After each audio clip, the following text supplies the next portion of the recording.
My name is Claire Matthews. I am 29 and my wedding day almost shattered before it even began. 2 weeks before the ceremony, my father backed out of walking me down the aisle because my sister suddenly planned a lavish promotion party in another city on the same day. It wasn't the first time he chose her over me, but this time the truth behind her event was darker and pettier than I could have imagined. As photos from her glamorous gatherings spread online, a surprising person stepped up to take my father's place, and what unfolded at my reception made every guest stop and stare. What would you do if, on the most important day of your life, family loyalty was tested in front of 100 people? Stay with me because by the end of this story, you might rethink what family really means. And it all began on a warm June morning in Austin, Texas, the air thick with sunlight and the sound of preparations just below my window. The satin hem of my gown brushed against the carpet as I stood by the tall window in the bridal suite watching the late morning sunlight spill across downtown Austin. Below the historic Magnolia Hotel's courtyard was already being dressed for the ceremony. White chairs were lined in neat rows of floral arch going up near the fountain. It was everything I had pictured for months, yet my chest felt tight with a familiar ache. 2 weeks ago, my father Daniel Matthews had promised to walk me down that very aisle. I had clung to the thought through every stressful decision, every seating chart, disaster believing that moment might stitch back together a bond frayed over years. Then my phone had rung, his voice too casual for the words that followed. He told me Victoria, my older sister, was having a promotion party in Houston the same day and he needed to be there. He said it like it was a matter of logistics, not the choice it really was. I remember gripping the phone so hard my knuckles went white. Dad, my wedding is at 4. You promised. He had sighed the kind of sigh that told me his mind was already made up.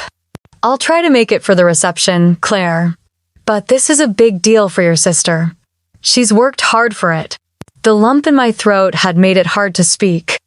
I wanted to ask when I had stopped being someone worth showing up for, but the words stayed trapped. Now, as I watched a vendor carry stacks of champagne flutes across the courtyard, I felt the sting all over again. My maid of honor Danielle knocked gently before stepping in with a garment bag over her arm. She took one look at my face and set the bag down. He's really not coming, is he? I shook my head. Not for the ceremony. He says he'll try for the reception. Danielle pressed her lips together and came to stand beside me. You deserve better than that. I know I murmured, though knowing didn't make it hurt less. I walked over to the vanity, running my fingers over the smooth surface, trying to focus on the details I could control. The pearl earrings I'd chosen sat in a small velvet box, my something old from Mom. I could almost hear her voice telling me to lift my chin and not let anyone dull my joy today. But it was hard when every time I closed my eyes I saw an empty spot beside me at the start of the aisle. The door creaked open again, and Ethan slipped in, still in his shirt and slacks, holding a to-go cup. I know it's bad luck, he said with a small smile, but I couldn't let you go without your coffee. I took it from him, the warmth seeping into my palms, and met his steady gaze. He didn't need to ask. He already knew. He reached for my free hand. We're still going to have an amazing day. I promise. I managed a smile. I believe you. But I also know there's going to be a moment when I'll feel it. His thumb brushed over my knuckles. Then we'll make that moment ours anyway. After he left, Danielle helped me into my robe for hair and makeup. The room buzzed with the hum of curling irons and the faint scent of roses drifting in from the open balcony door. The stylist chatted about the weather, the photographer popped in to confirm the timeline, and for a little while I let myself be swept into the current of activity. Still under the surface, the question pulsed. Who would take his place? I thought of Linda, Ethan's mother, kind and gentle but busy with her own preparations. Robert, his father, would be busy escorting Ethan's grandmother. My mind kept circling back to John, Ethan's uncle, who had always treated me like family. The thought was a small comfort, but I hadn't asked him not yet. I wanted the decision to mean something, not just be about filling an empty spot. By early afternoon, my dress hung ready on the door, ivory lace catching the light. I stood there looking at it, imagining walking toward Ethan, my arm linked with someone who was proud to be there. The ache in my chest eased just enough for me to take a slow breath. No matter what, I would not let this choice my father made rewrite the meaning of my day. There would be time later to decide who stepped into that role. For now I had a wedding to be present for.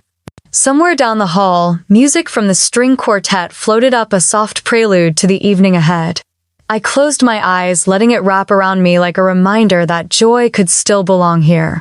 When I opened them again, I reached for the pearl earrings, fastened them, and met my own reflection. I was still the bride.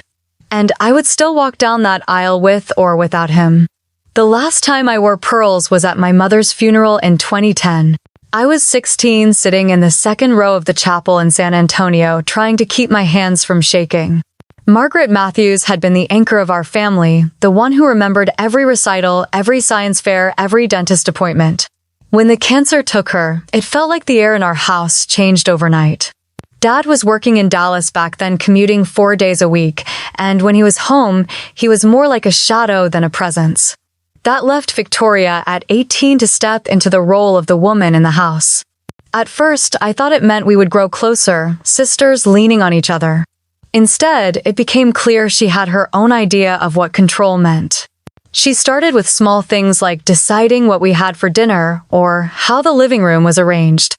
Then it grew. If I needed new shoes for track, she would tell Dad I already had a pair.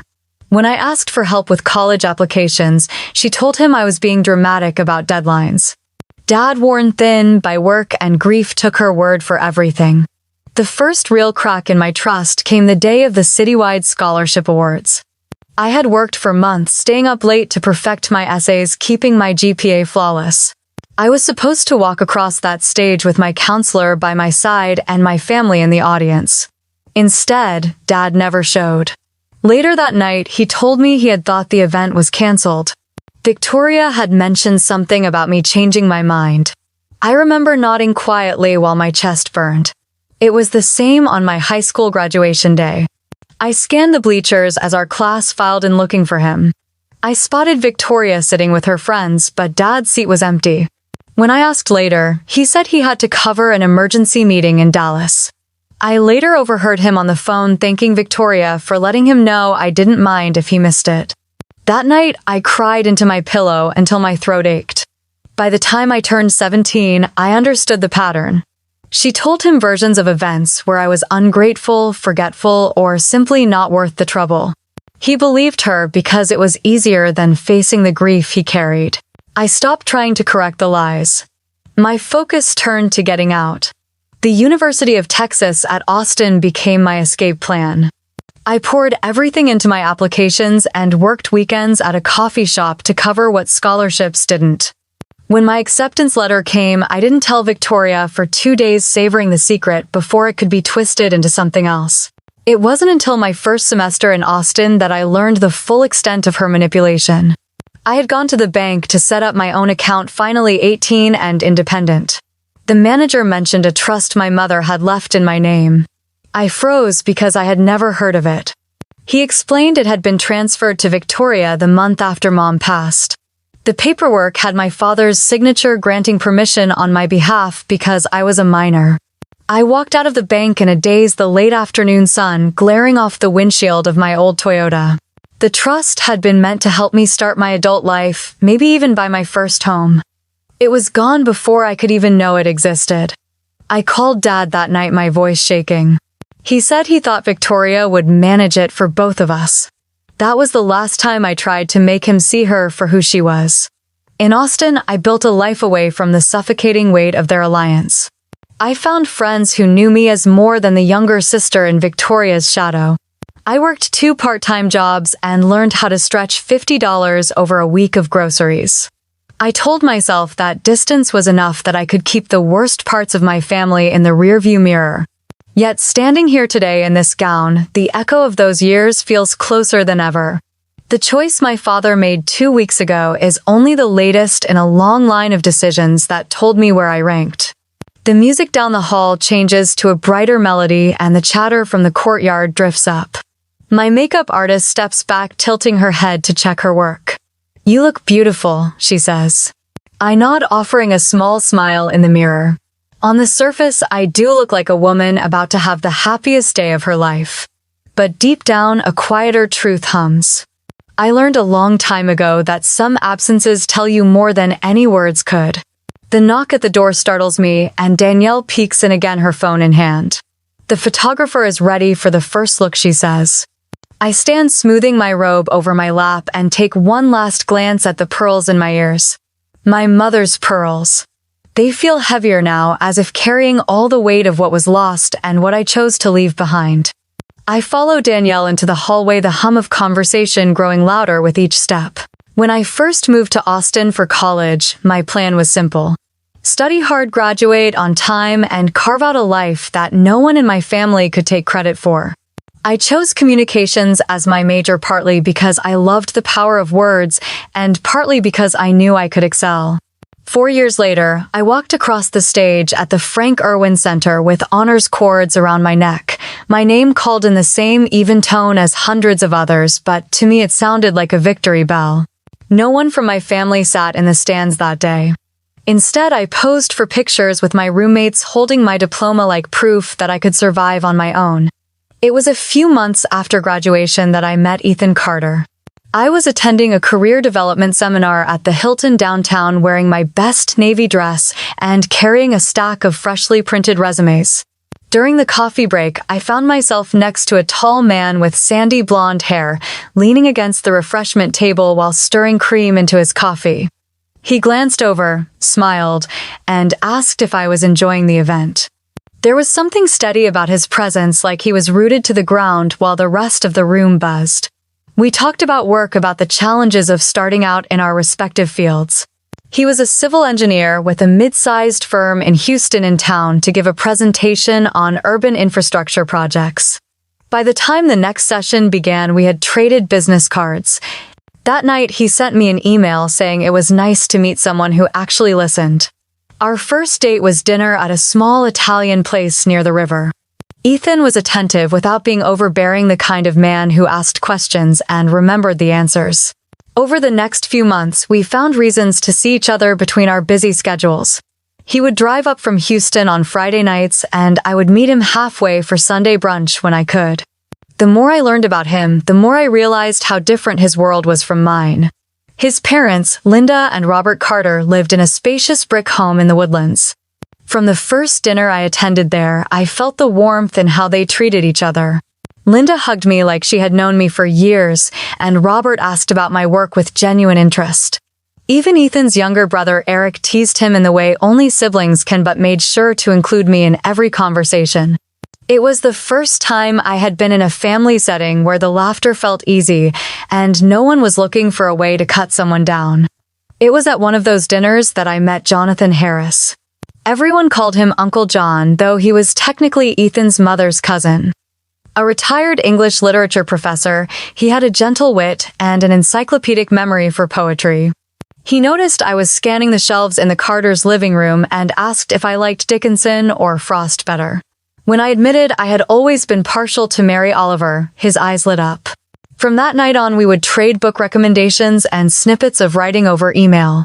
John had a way of making me feel seen without prying. He asked about my mother once in a quiet moment when we were washing dishes after a family barbecue. I told him she had passed when I was 16, and he nodded with an understanding that came from somewhere deeper than sympathy. He never pushed for details, but he made sure to check in during holidays, sometimes sending a handwritten card with a line of poetry inside.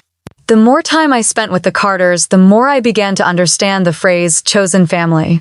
It was in the way Linda made sure there was sweet tea in the fridge because she knew I preferred it over soda. It was in how Robert always offered to walk me to my car no matter the weather. It was in how Ethan would lean in during crowded gatherings just to make sure I was comfortable. There was no competition, no subtle power plays, just an open seat at the table. One evening, about a year into dating Ethan, we were invited to a small gathering at John's house. His home was filled with books, framed photographs from his travels, and the faint scent of cedar. After dinner, he pulled out an old leather-bound volume of poetry and read aloud while we sat in the living room. There was something in the cadence of his voice that made me feel both grounded and lifted at the same time. As I drove home with Ethan that night, I found myself smiling without realizing it. He noticed, reached over to take my hand, and said he was glad I fit in with his family. I didn't know how to explain that it was more than fitting in. It was like finding a room in a house I thought had been locked forever and discovering the lights still worked. Months later, as our relationship deepened, I started to picture what it might be like to marry into a family like his. Not because of the house or the stability, but because of the way they showed up for each other without keeping score. It was a foreign concept to me, and yet it felt like the most natural thing in the world. The night Ethan proposed, it was just the two of us on the balcony of a cabin we had rented in Fredericksburg. The air was crisp and the hills stretched dark and quiet under the stars. He handed me a small box, his hands steady, his eyes fixed on mine. When I opened it to see the ring, I thought about all the moments that had led me here, to someone who valued presence over excuses. That was the night I realized something had shifted in me. For the first time in my life, I wasn't bracing for disappointment. I was leaning into a future where the people around me wanted to be there. And in that moment, I understood why some families are built by choice, not blood. When Ethan slipped the sapphire ring onto my finger, the cool metal seemed to anchor me to that moment. The stone caught the light from the porch lantern, deep blue with a halo of tiny diamonds that shimmered when I turned my hand. We stayed outside for a long time, my head against his shoulder, the quiet of the Texas hill country wrapping around us. The next morning, I woke to find him making coffee in the little kitchen of the cabin, humming under his breath. I touched the ring again just to make sure it was still there. A week later, I called my father. I rehearsed what I would say, trying to keep my voice steady and hopeful. When he answered, his tone was distracted, as if I had caught him in the middle of something he didn't want to pause. I told him Ethan had proposed and that we were setting a date for the 14th of June 2024 at the historic Whitmore Hotel in Austin. There was a pause, and then he said, "Congratulations, Claire. I'll be there." His voice carried no warmth, no excitement, but I held on to the fact that he had agreed to come, and after I asked, said he would walk me down the aisle. I hung up the phone, telling myself that maybe this was the first step towards something better. Ethan and I spent the next few weeks making lists, touring venues, and debating over menus. The Whitmore was perfect, with its grand ballroom, tall windows, and a courtyard strung with lights. 10 months before the date, we sent out save the date cards, each one carefully addressed. I wrote my father's by hand, adding a note that I couldn't wait for him to be part of the day. Victoria's card went out the same day, sent to her Houston townhouse. I imagined her opening it, maybe even calling to say she was happy for me. 2 weeks later, she called, but it wasn't to congratulate me. She said she wouldn't be able to be a bridesmaid. Her voice was smooth, polite, but distant. She claimed work was taking over her calendar, that travel would be impossible to manage alongside her deadlines. I knew better. Victoria could have made it work if she wanted to. I thanked her for letting me know, the words tasting like chalk in my mouth.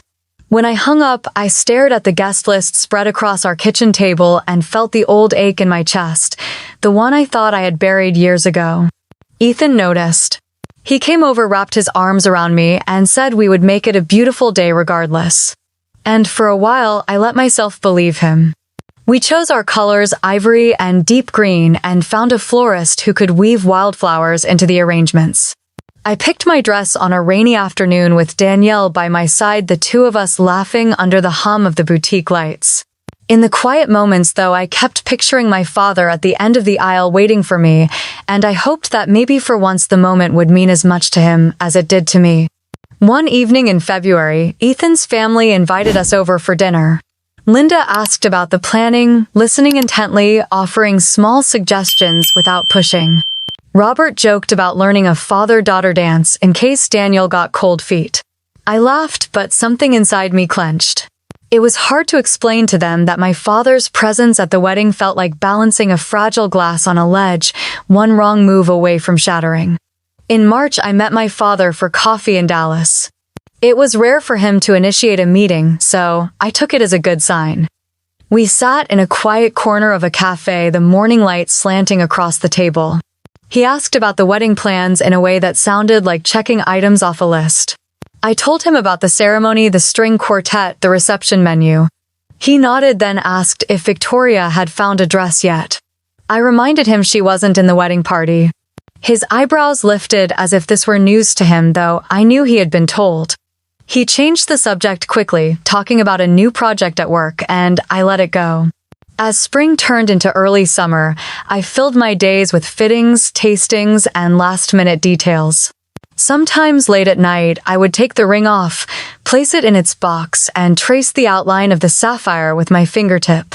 It reminded me that this day was about more than family politics. It was about the life Ethan and I were building together. Still, the hope lingered stubborn and persistent that the 14th of June could be more than just a wedding. That maybe it could be a bridge. That maybe my father would finally meet me in the middle. It was a Wednesday afternoon when my phone lit up with Victoria's name. I was in the middle of finalizing the seating chart, sliding place cards around on the dining table like pieces of a fragile puzzle. Her voice was bright, almost giddy, as she told me she had just been promoted to regional director. Before I could offer congratulations, she went on to say she was throwing a celebration at the Grand Meridian Hotel in Houston. She said the date slowly, as if testing how it would sound out loud. June 14th. For a moment, I thought she was joking. When I reminded her that was my wedding day, she laughed lightly and said she knew, but it was the only weekend the venue could fit her in. She promised it would be a short event, that Dad would still be able to make it to Austin in time. I could hear the champagne glasses clinking in the background like the celebration had already begun. That evening I called Dad. I told him what Victoria had said, expecting him to tell me not to worry, that he would never let anything interfere with walking me down the aisle. Instead, he hesitated. He said he would try to make both. The words "try to" landed like a stone in my stomach. I pointed out that Houston and Austin were 3 hours apart, more with traffic. He brushed it off, saying he would figure something out. I felt my voice sharpen as I reminded him of the times he had chosen her over me. The scholarship ceremony he skipped because Victoria had a work event. My college graduation he missed because she had invited him to a weekend retreat. Each memory scraped against me like glass still sharp after all these years. He stayed silent for a moment before saying that this promotion was a once-in-a-lifetime opportunity for her, that being there meant a lot. I asked if my wedding day didn't count as once-in-a-lifetime too. His tone cooled in a way that made the hair on my arms rise. "Claire, this is different. She's worked for this for years," he said, as if the years I had worked toward my own life didn't exist in the same category. Ethan found me pacing in the kitchen, my phone still in my hand. He listened without interrupting, his jaw tightening the longer I spoke. When I finished, he suggested maybe we could find a way to work around it, but I could tell he hated saying it as much as I hated hearing it.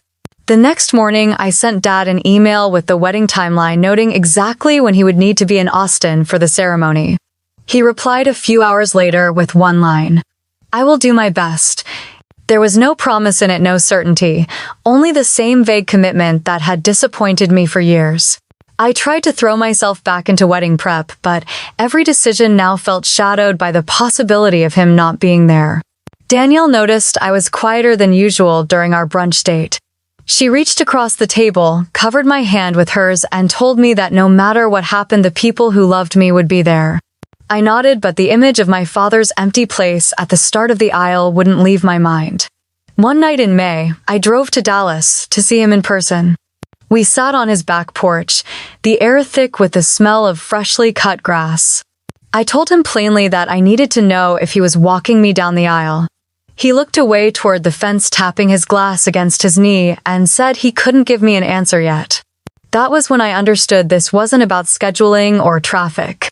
It was about choosing, and he had already made his choice. On the drive back to Austin, the highway stretched ahead in long, dark lines. I kept replaying the conversation in my head, each word landing harder than the last. By the time I reached the city lights, the hurt had settled into something colder. It wasn't just that he might not be there. It was that once again he had decided where his loyalty lay, and it wasn't with me. Ethan was already in the kitchen when I walked through the door, the scent of roasted chicken and rosemary filling the air. He looked up from the cutting board, and his smile faltered the moment he saw my face. He didn't ask right away, just set the knife down, wiped his hands on a dish towel, and waited. I told him everything while leaning against the counter, my voice clipped at first, then tumbling faster as the details spilled out. The long drive to Dallas. The way my father's voice went flat when he said he'd try to make it to both events. How try had never been enough, not once in all the years I could remember. Ethan listened, his arms crossed, loosely, eyes fixed on mine. When I finished, he exhaled slowly, like he'd been holding his breath the whole time. "That's a lot," he said quietly. "And you're sure it's not just about the party?" "It's never just about the party," I replied. "It's the pattern. It's always been the pattern." We ate dinner with more silence than usual. I pushed roasted carrots around my plate while Ethan tried to fill the space with light conversation, but my mind was stuck on a loop. I kept seeing my father's face, hearing the careful way he said the words, as if softening them might make them hurt less. The next morning, Ethan brought it up again. "You know," he said, "over coffee my mom's been where you are." "Not exactly, but close enough." I frowned. "What do you mean?" He told me how decades ago his mother, Linda's father, had refused to walk her down the aisle because he didn't approve of her choice in husband. "She didn't even tell me that until a couple years ago," Ethan said. "But it was my Uncle John who stepped in. She says it was one of the most meaningful things anyone's ever done for her." I'd met Jonathan Harris at a few Carter family gatherings, tall, silver-haired, with the kind of presence that didn't demand attention but earned it anyway. He'd been a professor of English literature before retiring, the sort of person who quoted poetry in conversation without sounding pretentious. I remembered him asking me once at a Christmas dinner what book had shaped me the most.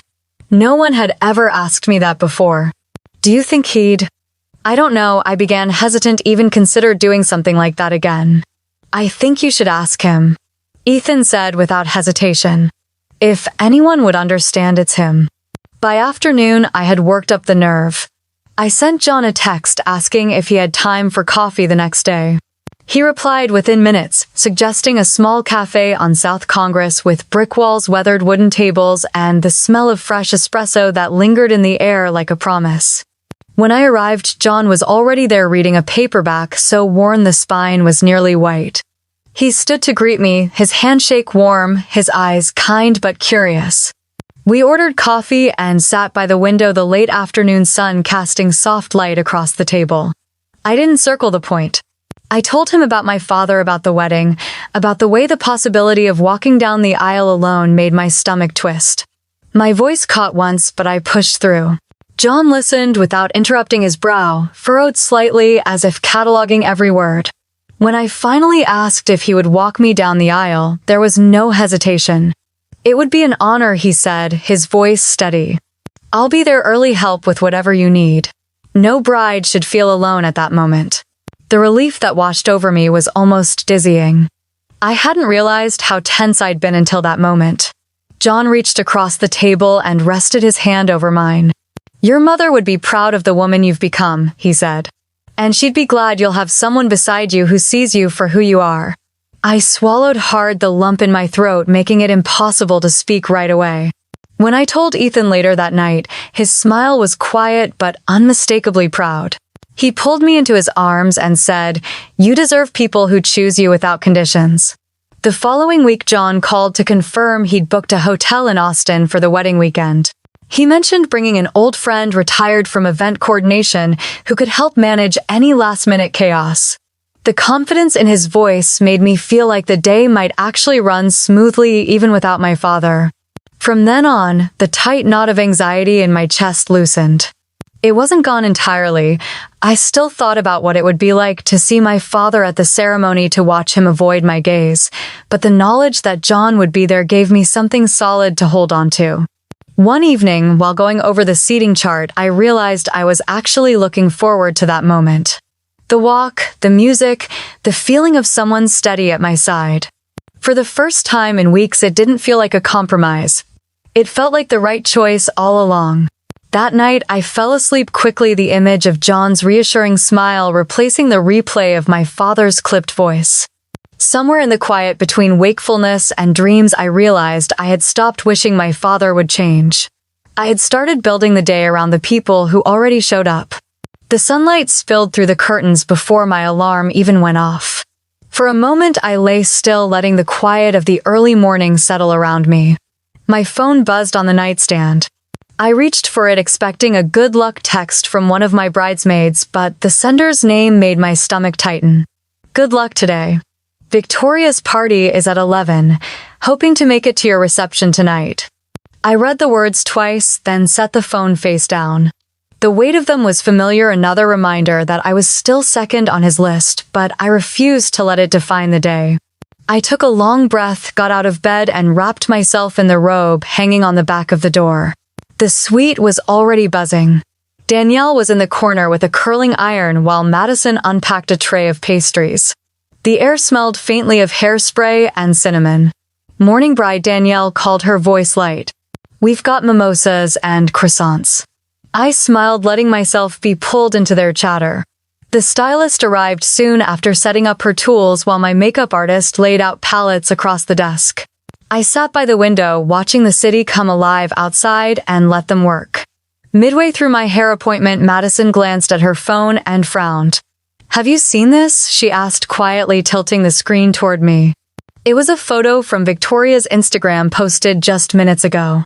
A ballroom draped in gold and white champagne towers catching the light. The caption read, "Celebrating success in style." By the time I finished my makeup, more images had surfaced, guests in sequin dresses, trays of oysters, a string quartet in the background. A couple of my college friends texted asking if I'd known about the party. I typed back short replies, keeping my tone neutral.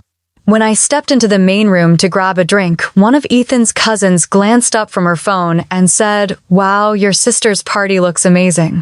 She didn't mean harm, but the words landed heavier than she realized. I nodded politely and moved on, telling myself it was just noise.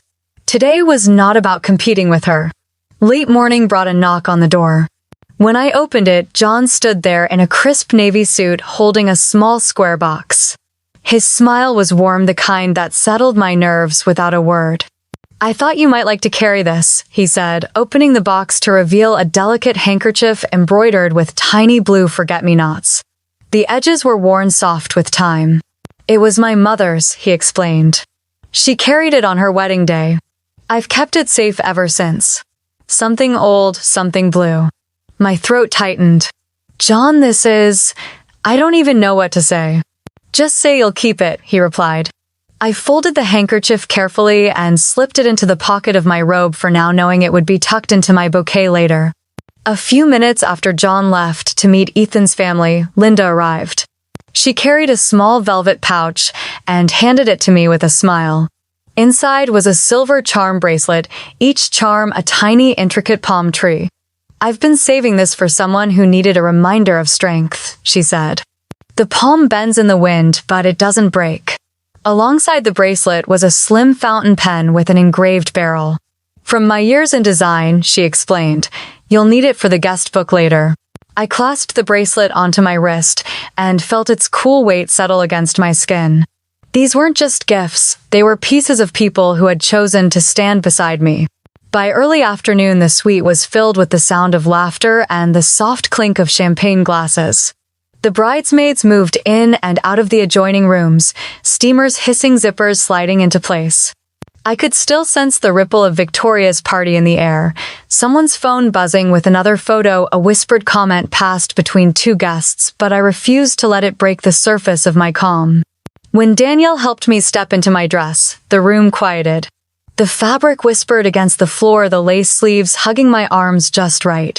Someone gasped softly, and I caught my reflection in the mirror. For the first time that day, I felt the weight of what was coming.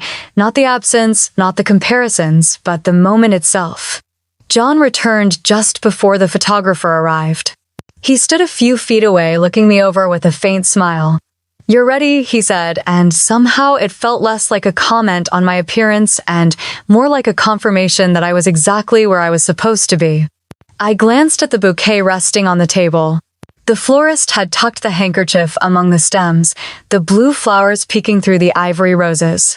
I reached for it, my fingers brushing the embroidered edge, and felt a quiet certainty settle over me. There would be time later to think about who didn't show up. Right now, I had a day to live. The air outside was warm but not stifling, the kind of June afternoon Texas sometimes gifts between the heavier waves of heat. A light breeze caught the edge of my veil, brushing it against my cheek as John stepped to my side. His arm was steady, his expression calm, but tinged with something proud. "You ready for this?" he asked softly, his voice just for me. I nodded, the weight of the bouquet in my hands grounding me. The music shifted, the opening notes of the processional floating across the lawn. Rows of white chairs curved toward an arch draped in soft fabric and pale blooms. Beyond it, Ethan stood waiting, his eyes locked on mine even from a distance. We began to walk. The grass felt springy under my heels, each step measured with John's. Guests rose as one, a ripple of color and movement in my periphery. I caught glimpses of familiar faces, some smiling wide, others with tears already glistening. Somewhere near the middle row, I saw Mrs. Carter dabbing her eyes with a tissue, her silver charm bracelet catching the sun. Then my gaze slid toward the front row on my side. The chair at the aisle, the one meant for my father, sat empty. My chest tightened, the space around it seeming to expand in the sunlight. I pulled my focus back to Ethan, willing the moment to stay whole. Halfway down the aisle, I caught sight of a cousin from my father's side, one who had always gravitated toward Victoria at family gatherings. Her lips pressed into a line, eyes flicking from the empty chair to me as if the absence was somehow my doing. I felt the flicker of judgment like a spark on dry kindling, but John's arm remained steady under my hand, and I matched my breath to the slow, deliberate pace. When we reached the arch, John squeezed my hand gently before passing it to Ethan. The warmth of Ethan's fingers wrapped around mine instantly, and something in me loosened. "You look incredible," he whispered, just enough for me to hear. The officiant began speaking, his words weaving the ceremony into the hush of the crowd. I tried to absorb every detail, the faint rustle of the fabric above us, the scent of the flowers, the way Ethan's eyes softened whenever they met mine. When it was time for the vows, I took a deep breath and spoke, not to fill the air with perfect phrases, but to let Ethan hear the truth of my heart. I told him about the ways he had brought light into places I hadn't realized were still shadowed. I promised to build a life with him that felt like home no matter where we were. My voice wavered once, but his smile steadied me. Ethan's vows came next. His voice was warm, certain, carrying across the rows without strain.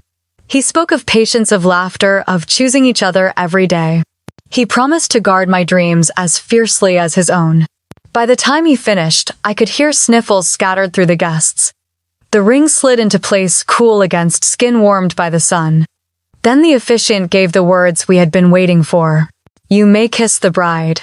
Ethan's hands cupped my face, his kiss firm but tender. The crowd erupted in applause, the sound rolling out over the lawn like a wave. For a moment, everything felt wrapped in light, the kind that makes you believe the world might just be kind after all. As we turned to face the guests, the burst of clapping and cheers washed over us. John stood near the front row, his smile broad, and Linda's eyes were shining. The empty chair was still there, but I let my gaze pass over it, quickly landing instead on the faces that had really shown up without condition. We walked back down the aisle together, the petals scattered on the grass brushing against my dress. People reached out to squeeze our hands, to whisper congratulations, to hold us in quick, joyful hugs. The music swelled again, and for a few precious minutes, I let myself believe that the day had unfolded exactly as it was meant to. Still, as we reached the edge of the lawn and the sunlight shifted, a quiet space opened in my chest. The beauty of the moment didn't erase the absence. It simply existed alongside it, two truths sharing the same air. The reception hall glowed with soft amber light, the kind that made every surface seem warmer and every glass of champagne sparkle. Laughter carried over the music from the live band, and the scent of roasted chicken and fresh bread drifted from the kitchen. Ethan and I had barely set our plates down at the sweetheart table when I saw a familiar figure slip in through the side entrance. It was Thomas Reed, my cousin on my father's side, still catching his breath like he had jogged from the parking lot. He smoothed the front of his suit jacket before making his way toward us, pausing every few steps to shake a hand or clap someone's shoulder. When he finally reached our table, he leaned in with a quick hug. "Sorry I'm late," he said. "I had to make a quick stop before coming here." Something in his tone caught my ear. "Where were you?" I asked, trying to keep it light. He glanced around before answering. "Victoria's thing." I froze for a fraction of a second. You mean her promotion party? Thomas nodded but gave a short laugh almost under his breath. Yeah, if you can call it that. I felt the prickle of curiosity along my neck. What do you mean? He shrugged, pulling a chair closer to join us for a minute. It was just not what she made it sound like. There were maybe 20 people there tops. Mostly from her gym, not her office. And it wasn't at a hotel like she told everyone. Just her apartment. I blinked, picturing the sleek upscale venue she had described when she first called my father. She told Dad it was this big deal, I said carefully. Thomas shook his head. No big deal. No speeches, no manager there. Just a lot of wine and charcuterie boards. Honestly, it felt more like a casual hangout than anything else. Before I could answer, someone tapped me on the shoulder. Samantha, a woman I vaguely recognized from photos with Victoria, smiled politely. Congratulations, Claire. You look beautiful. Thank you, I said, standing to hug her. I didn't expect to see you here. She tilted her head slightly. Well, I ran into Thomas outside and we decided to come over together. I didn't want to miss your big day. That's kind, I said, and meant it. But then she lowered her voice, leaning in. I just have to say, I've worked with Victoria for almost 3 years. There's been no talk of a promotion. None. If there was one, I'd know. The room seemed to narrow around us, the music and chatter fading just enough for her words to land fully. Are you sure? I asked. Samantha's expression was certain. Positive. She's been in the same role since she started. I'm not sure why she'd tell people otherwise. I glanced back at Thomas, who gave me a small knowing nod as if to confirm it. My fingers curled against the satin of my gown, the delicate beading pressing into my palm. Thank you for telling me, I said, forcing my voice to stay even. Enjoy the food, please. They moved toward a nearby table, leaving me with Ethan, who had caught enough of the exchange to raise his brows. What was that about? He asked quietly. I took a sip of water, letting the coolness calm my throat. Just more of the same. Ethan's hand found mine under the table. You don't have to deal with it tonight if you don't want to. I nodded, though my mind was already spinning. If Thomas and Samantha were right, then Victoria had built an entire excuse to skip my wedding on a lie. But there was no point in making a scene without proof. I would not give her the satisfaction of watching me unravel in my own reception. The rest of the evening flowed in a haze of toasts, dancing, and photographs. Guests pulled us into their conversations, complimented the food, asked about our honeymoon plans.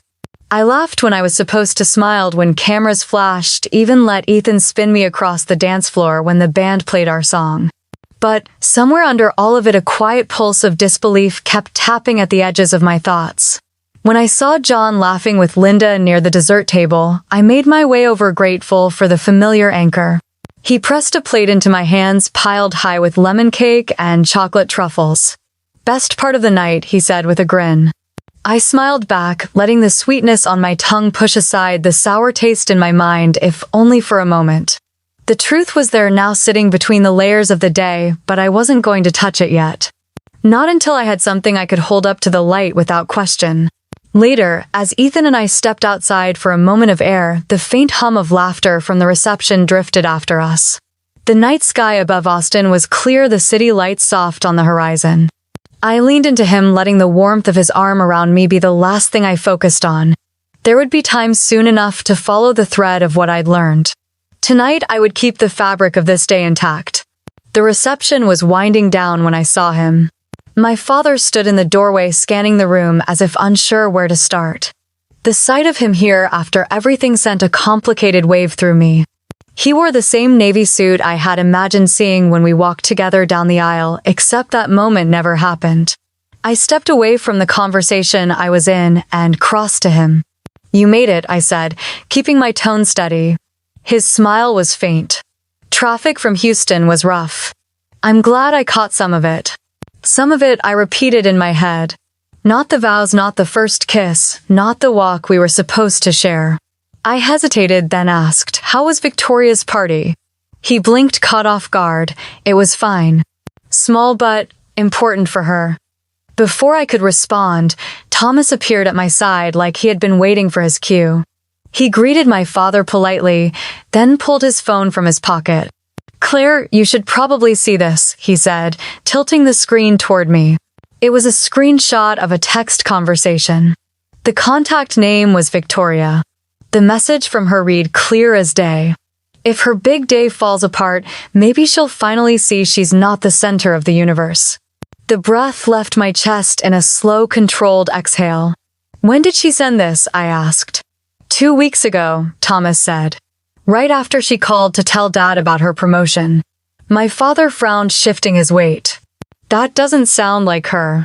Thomas's expression was calm, but his voice was firm. I wouldn't be showing you if I wasn't sure it was her. Before the silence could stretch, a woman I didn't recognize approached with Greg Thompson, one of Ethan's family friends. Greg introduced her as Karen Mitchell, the head of HR at the company where Victoria worked. Karen smiled politely at me, then her gaze moved to my father. I don't want to intrude, but Greg mentioned the story about Victoria's promotion. I thought you should know there hasn't been one.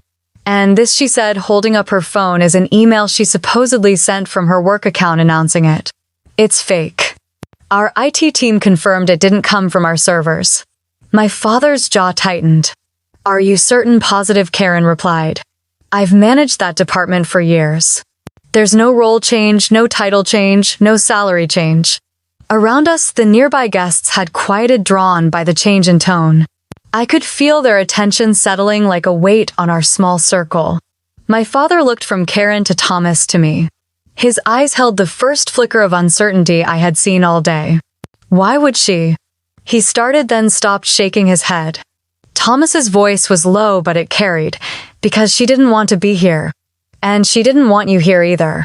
The air between us thickened, full of things unsaid. My father's gaze dropped to the floor for a moment, and when he lifted it again, there was a rawness there I hadn't expected. I didn't know, he said quietly.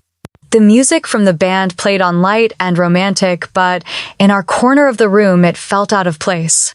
I stood still, feeling the truth settle between us like a stone.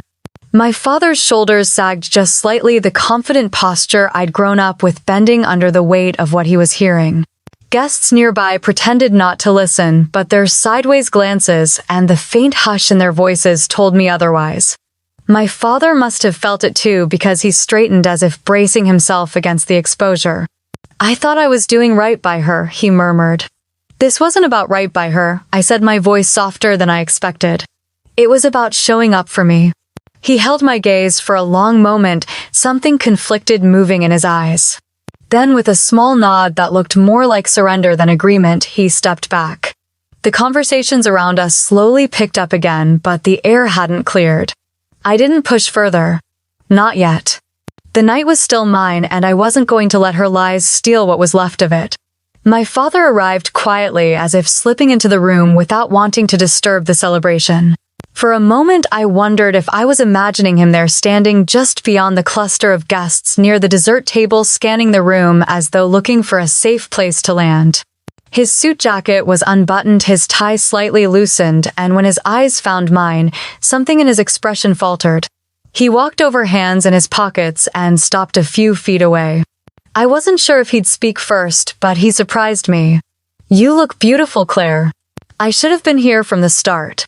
His voice carried none of the defensive edge I'd grown accustomed to, only a quiet heaviness. John, who had been standing near Linda, joined us without hesitation. Daniel, you know I've always respected your role as her father, but when you weren't there, I wasn't going to let her walk alone. His voice was calm but certain, like it was the simplest truth in the world. My father met John's gaze for a long moment before nodding once. I appreciate that. More than I can say. Before I could respond, Greg Thompson stepped closer, his timing almost too perfect. Daniel, I think you should hear this too.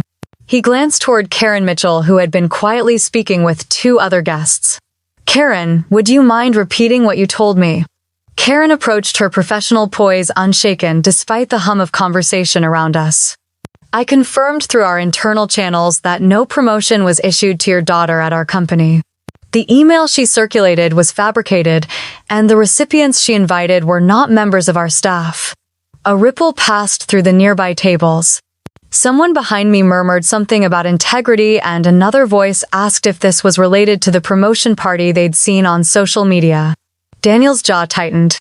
"You're certain I wouldn't bring it up in this setting if I wasn't Karen," said evenly. "And forging corporate communications is a serious matter. There will be consequences." Greg gave a low whistle and glanced toward a pair of guests I recognized from Victoria's so-called professional circle. They exchanged a look, then one of them pulled out his phone. I overheard just enough to catch the words "terminate the contract" and "effective immediately." Across the room, another man was already typing on his phone while his wife scrolled through something with a frown. They whispered together, then closed their tab and left the table without touching the dessert plates in front of them. The tension in the air was tangible now, the shift subtle but undeniable. People who had once spoken of Victoria with admiration were suddenly reevaluating every interaction, every promise she'd made. My clutch buzzed in my hand. I stepped aside and opened the message. "Hope you enjoyed your perfect little show. Don't think this makes you better than me." The words were sharp, defensive, dripping with the kind of false bravado that comes when the walls are closing in. Before I could type a response, the typing bubble appeared, flickered, and disappeared. Then the screen went blank. I tried to reopen our thread only to see the notification. "You can no longer send messages to this contact." She had blocked me. A strange, cool clarity settled over me. It wasn't triumph in the loud public sense, but something steadier, quieter. The performance she had worked so hard to maintain was unraveling, and she was retreating before the crowd could see it collapse completely. John returned with 2 glasses of champagne and handed me one. "Everything all right?" I took a slow sip. "Things are already taking care of themselves." The band shifted into a slow song, the kind meant to pull couples to the dance floor. Ethan appeared at my side, his hand finding mine. "You ready?" "More than ready," I said, my voice steady. As he led me to the center of the floor, I caught sight of my father still speaking with Greg and Karen, his posture stiff, his expression a mix of confusion and something heavier. John joined Linda by the edge of the floor, watching us with the same quiet pride he'd carried all day. Around us, conversations continued, but the undercurrent had changed. Deals were being reconsidered. Calls were being made. The ripples from the truth were spreading far beyond this room, and I didn't have to lift a finger to push them along. Ethan wrapped an arm around my waist as we swayed, the soft hum of the music wrapping us in our own small world. I let my gaze drift over the guests, taking in the shifting alliances, the way people avoided certain glances, the murmurs that followed Karen as she crossed the room. Somewhere in the background, karma had started its work. And for the first time in years, I felt no urge to intervene. It was already in motion, and I could simply let it unfold. When the song ended, Ethan kissed my forehead and whispered something about cake. I laughed, the sound lighter than I expected, and let him guide me toward the table where the knife waited. Behind us, the music picked up again, but my attention lingered for a moment on the far side of the room where my father stood alone watching me. Whatever came next, I knew one thing with certainty.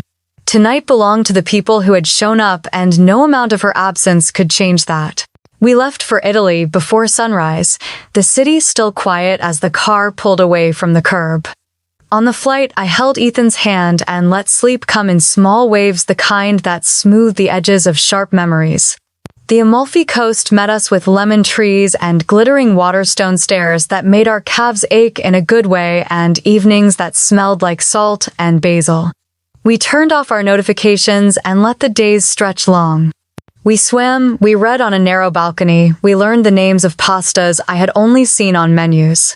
When a thought about home tried to wedge itself between us, Ethan would point out to the horizon and say, "Look," and I would. Only on the last night did I let the real world back in.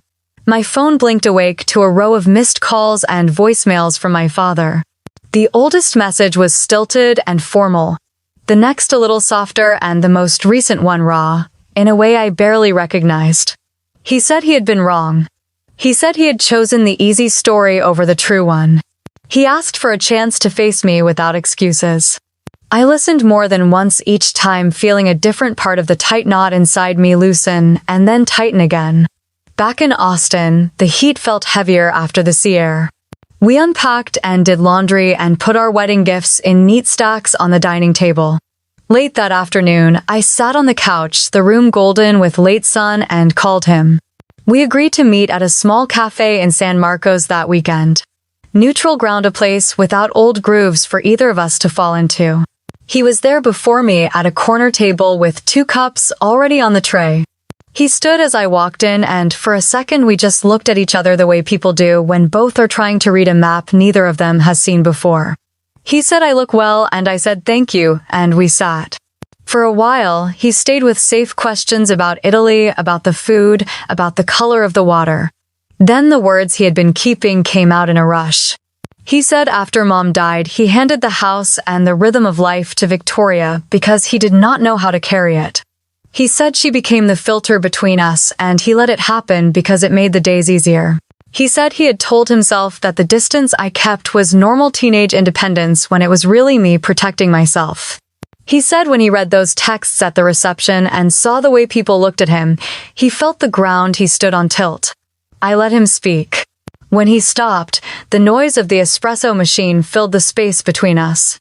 I told him I had wanted him at the ceremony not because of tradition, but because I had wanted to believe that we could stand side by side in the light and not fall apart. I told him the hurt was not just this year. It was all the small absences stacked like bricks until they blocked the door. He nodded, eyes on his hands. He said he did not expect forgiveness to be quick, and he did not want the kind that is a word only. He said he wanted to earn trust in small, steady ways without asking me to fix the past for him.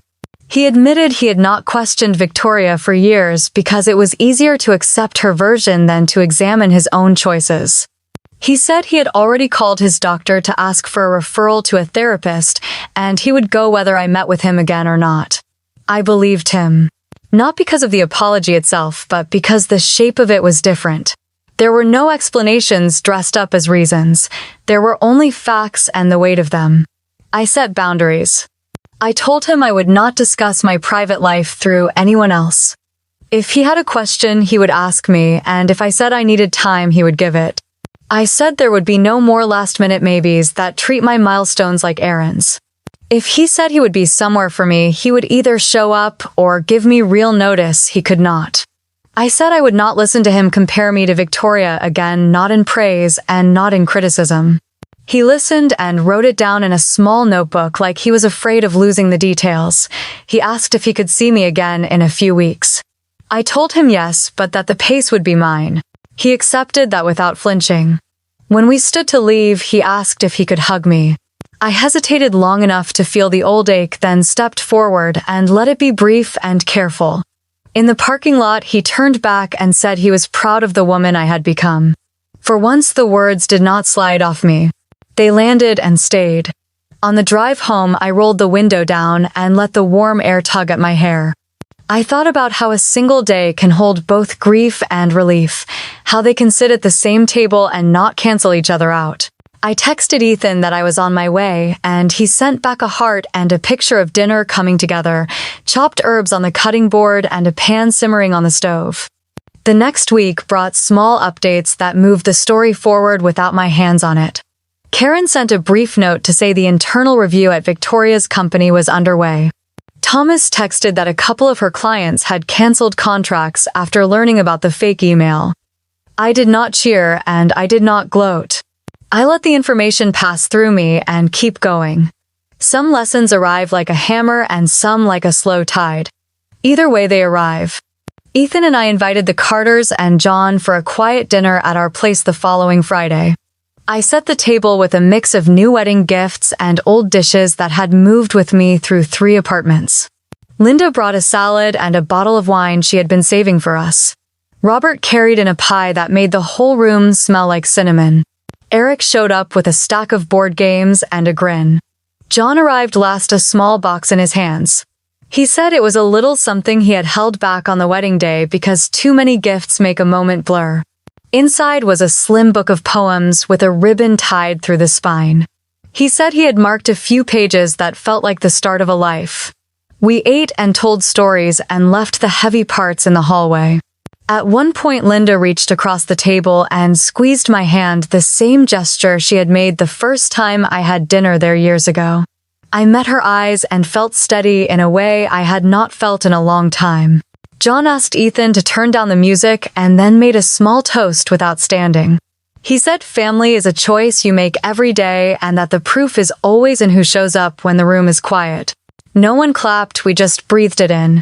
Later, when the table was a mess of candle stubs and empty plates, my phone buzzed with a new voicemail. It was my father. He said he had booked an appointment with a counselor. He said he had told his sister that if she wanted to speak to me again, it would only be after she apologized to me directly and honestly. He said he knew that might never happen. He said he understood that the consequence belonged to her, not to me. I did not call back that night. I did not need to. The words did not demand an answer. They simply marked a step. Ethan walked me out to the patio when the night had thinned and the cicadas had started their steady song. We sat with our shoulders touching and watched the string lights sway. He asked how I felt now that the noise had settled. I told him I felt like a bridge had been built to the middle and that I could walk out onto it without fear of falling.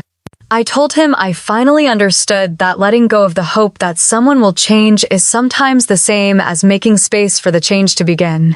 He kissed my temple and said that sounded like a good place to rest for a while. I went to bed with the window cracked and dreamed of water on stone, of lemon trees, of a handkerchief folded into a bouquet.